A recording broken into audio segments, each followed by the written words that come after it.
malaman natin.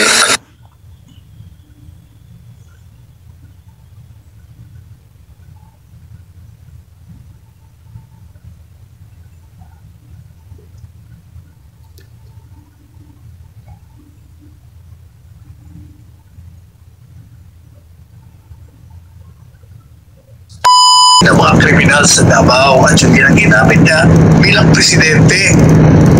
Kaya lalo niyang pinalalakas yun sa pamamagitan ng pagkikwento na mamamatay tao siya ng mga kriminal. O yan, pwedeng ganon. Or siniset niya lang yung trap sa kanila para magbuka sila tangier o dumb. And they will become dumber. Mas bobo ang labas sila kung mag-file sila ng kaso. Kasi yung admission na yun na sinasabi, it will not stand in court. It's a misnomer.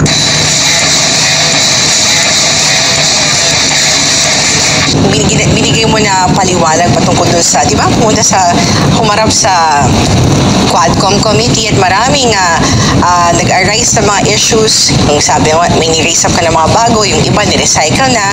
Patungkol pa rin ito dun sa extrajudicial issue. Sinasabi nga nila na ina-admit daw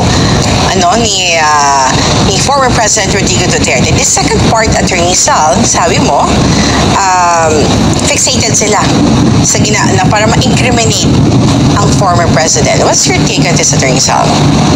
Ang problema sa kanila, wala namang bago sa mga sinabi ni Presidente Duterte. Walang sapul naman. He has been saying that since he was a candidate for president, as a mayor, hanggang maging presidente, parang pareho lang naman sinasabi niya. Wala naman siyang itinago eh. Ngayon, pinipilit nila na umamin siya. Umamin daw. Una-una, umamin daw siya sa reward. Ang problema, hindi nila iniintindi yung paliwanag niya. Yung reward wala, outside sa animal, yan ang illegal. Kasi when you say reward, nagbibigay ka ng particular amount for a kill. Ibig sabihin, pag yung police may pinatay na suspected criminal sa drugs, bibigyan sila, halimbawa, ng 100,000. Yun ang illegal. Pero sinasabi ni Presidente, ang naibibigay sa kanila ay operational fund. Kung ang budget mo 100,000 at may natirang 10,000 pesos, hindi niya na tinatanggap yun na sinusoli sa kanya. Sinasabi niya, for the boys niya, sige, mag-grieta na lang kayo. Whatever you will want to do with the 10,000, kayo. Yung mga operatives na for a job well done, yun ang binibigay niya. Hindi reward yan in contemplation of an illegal act. Hindi yun. So, hindi totoo na may reward. Talagang gusto talaga nilang i-incriminate si former President Rodrigo Duterte, di ba? Parang, kumaga, iniiba-iba lang nila yung angulo, pero doon din ang papunta yung kanilang pino-point out na Attorney Sal. Pero samantala siya, Attorney Sal, ano naman yung kompeto mo kay VP Sara Duterte sa kanyang pahayag tungkol sa kanyang ama, no? Na matapos yung nangyari pagdinig sa Kamara patungkol sa war on drugs ni dating Pangulong Rodrigo Duterte sa Kamara, sinabi ni Vice Presidente na maganda ang naging performance ng dating Pangulo. Sabi nga niya, 12 out of 10 ang rate na ibibigay niya sa kanyang ama. Pero kung si VP Sara ang tatanungin patungkol sa pagdinig sa Kamara, ito ang kanyang sagot. Panoorin natin ito. Well, as a lawyer, hindi mo na talaga maintindihan kung ano ang rules na ginagamit sa mga hearings, no? And they use inquiry and investigation interchangeably. So, hindi mo alam if it's an inquiry, you're a research person. If it's an investigation, you're a witness or an accused. So, saksak sinagol na kung sa Bisaya pa ang nagapanghitabo. O, diba? Saksak sinagol. Ibig sabihin, naghalo-halo na. Yung ano ba talaga, in aid of legislation? Is this an inquiry or investigation? Ano ba talaga, Attorney Sal? Ang gusto na talaga nila, they were trying to exact an admission that will fall under extrajudicial confession.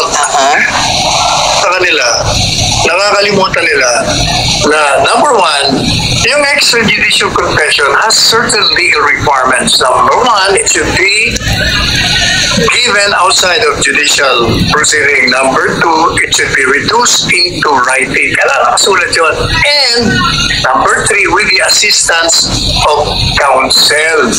And number four, Pag yun ay, halimbawa, mayroong akusado na ako o inadmit, nag-confess ng krimen niya, kailangan yung prosecutor, yung mga piskal, pagdating sa hukuman, they will have to introduce evidence outside of the confession. Meaning, hindi lang yung confession kailangan, mag-introduce ka ng evidence na totoong may krimen na ganap, saan naganap, anong mga kalakatan ang pangyayari bago naganap ang krimen.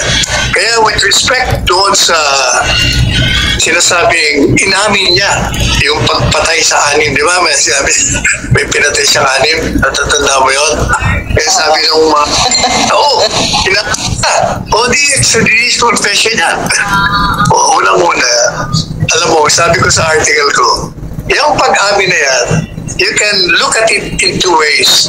Either it's a bluster, an exaggeration para to strengthen, palakasin yung myth or legend niya na killer siya.